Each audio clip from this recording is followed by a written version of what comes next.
ముక్క లేనిదే ముద్ద దిగని వాళ్ళు చాలా మంది ఉంటారు. మటన్ అంటే చాలా మందికి క్రేజ్ ఉంటుంది.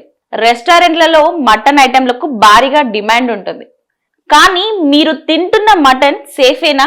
చనిపోయిన వాటిని, కుళ్ళిన మాంసాన్ని వండి వడ్డిస్తున్నారనే డౌట్ ఎప్పుడు రాలేదా?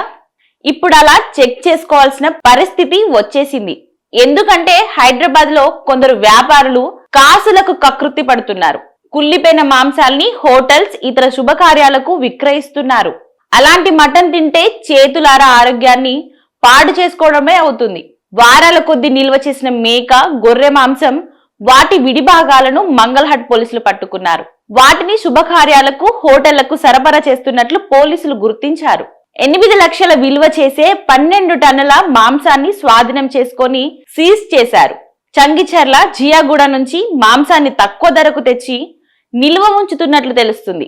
ముఖ్యంగా మేకలు, గొర్రెలకు చెందిన కాళ్ళు, తలకాయ, మెదడు, కిడ్నీ, లివర్ మాంసాన్ని 2 వారాల వరకు నిల్వ చేసి శుభకార్యాలకు, హోటళ్లకు సరఫరా చేస్తున్నట్లు తేలింది. గతేడాది చివర్లో బేగంపేట, ప్రకాష్ నగర్ లో భారీగా చికెన్ వ్యర్థాలు బయటపడ్డాయి. దాదాపు 7 క్వింటాల కుళ్ళిపోయిన చికెన్ ను పోలీసులు సీజ్ చేశారు. ఆ చికెన్ ను నగరంలో కళ్ళు దుకాణాలు, బార్ షాపులు, వైన్ షాపులు, ఫాస్ట్ ఫుడ్ సెంటర్లు, చిన్న చిన్న హోటళ్లకు సరఫరా చేస్తున్నట్లు గుర్తించారు. ఇప్పుడు మటన్ దందా బయటపడింది. కొన్ని హోటళ్లలో అయితే రోజుల తరబడి చికెన్, మటన్ నిల్వ ఉంచి వాటితోనే వంటకాలు చేస్తున్నట్లు తేలింది. ఈ పరిస్థితిలో బయట నాన్ వెజ్ తినే విషయంలో జాగ్రత్తగా ఉండాలని అధికారులు సూచిస్తున్నారు. శుభ్రమైన వాతావరణంలో ఉన్న ఫుడ్ నే తీసుకోవాలని చెప్తున్నారు. ఎక్కడ పడితే అక్కడ మటన్ కొనుగోలు చేయవద్దని సూచిస్తున్నారు.